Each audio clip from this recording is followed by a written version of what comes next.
Hello everyone. आज की English literature की क्लास में हम पढ़ेंगे प्ले और ड्रामा में difference. What is the difference between a play and a drama? This is a very common question which is asked to the students of English literature. तो play और drama के difference को समझने के लिए आइए समझते हैं सबसे पहले कि ड्रामा क्या होता है। इंग्लिश लिटरेचर में कोई भी कॉम्पोजिशन, या उसको हम ड्रामेटिक कॉम्पोजिशन कहें या कोई स्पेसिफिक फॉर्म ऑफ फिक्शन कहें, जब वो किसी भी रेडियो पर, टीवी पर या थिएटर पर परफॉर्म किया जाता है तो उस संदर्भ में उसको ड्रामा कहा जा सकता है। सामान्यतः ड्रामा को पोइट्री की ही विधा माना जाता है। ड्रामा में दिए गए जो कैरेक्टर्स होते हैं उनके रोल को एक्टर्स थिएटर पर प्ले करते हैं।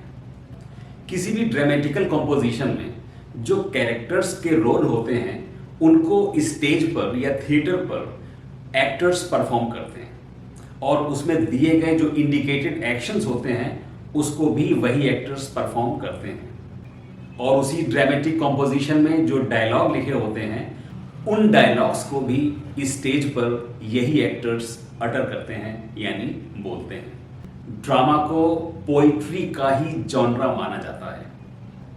इसी कॉम्पोजिशन को हम ड्रामा कहते हैं और इसी कॉम्पोजिशन या ड्रामेटिक कॉम्पोजिशन या स्पेसिफिक मोड ऑफ फिक्शन का ऑल्टरनेटिव नेम जो है वो प्ले कहलाता है। इसको हम प्ले तब तक कहेंगे जब तक इसको स्टेज पर, रेडियो पर या टीवी पर परफॉर्म ना किया गया हो। हालांकि कोई भी ड्रामेटिक कॉम्पोजिशन इसी फॉर्म में लिखा जाता है जिस फॉर्म में उसको स्टेज पर परफॉर्म करना होता है, लेकिन ये तब तक प्ले ही रहेगा जब तक इसको स्टेज पर परफॉर्म ना किया जाए। लेकिन जैसे ही इसको स्टेज पर परफॉर्म किया जाएगा ये ड्रामा कहलाएगा। किसी भी पोइटिक ड्रामा के अंदर जो डायलॉग्स लिखे होते हैं वो वर्स फॉर्म में लिखे होते हैं।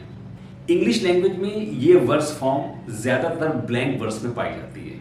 वहीं दूसरी तरफ फ्रेंच लैंग्वेज में यही वर्स फॉर्म एलेक्जेंड्राइन कहलाती है, जिसमें 12 लाइन के सिलेबल्स होते हैं।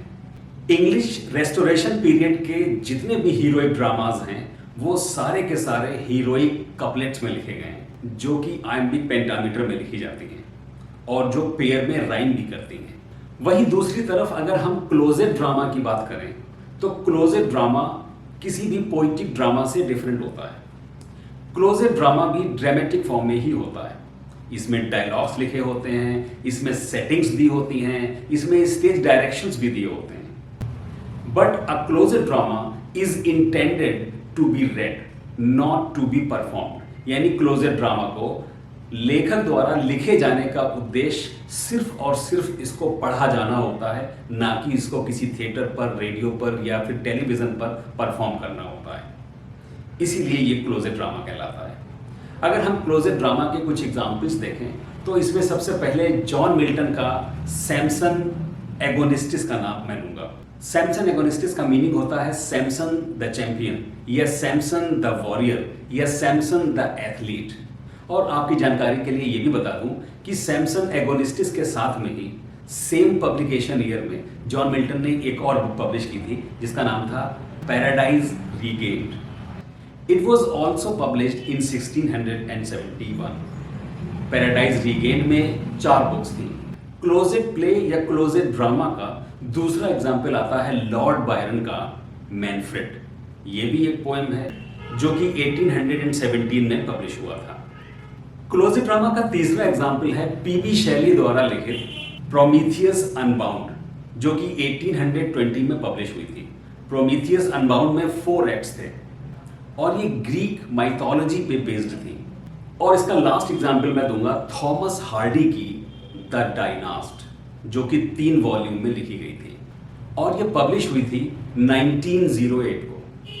तो साथियों, आज हमने पढ़ा प्ले, ड्रामा और क्लोजेट ड्रामा में क्या डिफरेंस होता है। आज की क्लास में इतना ही। अगर वीडियो पसंद आए तो वीडियो को लाइक, कमेंट और शेयर जरूर करिएगा और अगर चैनल पर नए हैं तो चैनल को अभी सब्सक्राइब कर दीजिए। साथ में ही उस बेल आइकन को भी प्रेस कर दीजिए जिससे हमारी आने वाली हर वीडियो की नोटिफिकेशन आप तक टाइम से पहुंच जाए। आज के वीडियो लेक्चर में साथियों इतना ही। अगली वीडियो में फिर आपके साथ मुलाकात होगी एक नए टॉपिक के साथ। तब तक मुझे इजाजत दीजिए। Thank you so much. Have a nice day, have a wonderful life. God bless you all.